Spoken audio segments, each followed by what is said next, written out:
Both Republican and Democratic leaders on the House Judiciary Committee walked a fine line Wednesday between calling for reforms to policing practices in America and praising officers. Chairman Jerrold Nadler, New York Democrat, opened the hearing on police brutality by arguing the frustrations boiling over in the country are rooted in decades and centuries-old racism and injustices that influenced modern policies. He said, "Every day, African Americans, and other people of color, live in fear of harassment and violence at the hands of some law enforcement officers.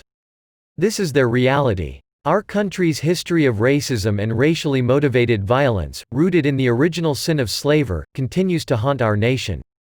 And to those who do not believe it, please look at the tragic statistics. African Americans are more than twice as likely to be shot and killed by police each year. And black men between the ages of 15 and 34 are approximately 10 times more likely to be killed by police than other Americans." The hearing comes as lawmakers on Capitol Hill move quickly to respond to the outrage and demands for change. The Democrats' bill, introduced on Monday, would mandate anti-bias training, impose national use of force standards and make it easier to sue officers for misconduct in the line of duty. It includes chokehold and no-knock warrant bans as well as an anti-lynching provision. It goes further by proposing a national use of force standard and limits qualified immunity. Mr. Nadler stressed that the package is not an indictment of all police officers.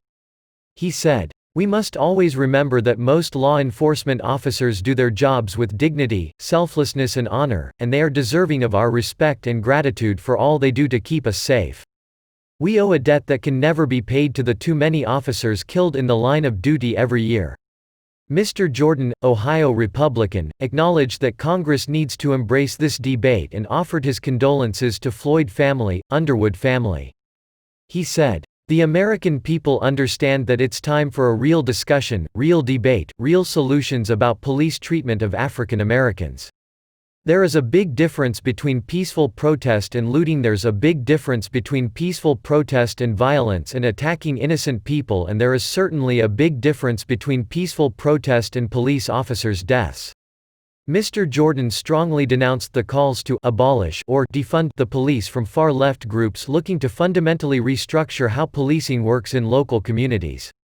He said, "This Congress started off with the Democrats folks on the left saying we should abolish ICE, then moved to we should abolish the entire Department of Homeland Security, and now they're talking about abolishing the police. The Democrats' bill does provide grants for local communities to re-envision policing in their neighborhoods, but party leadership has stayed away from endorsing any of those liberal proposals.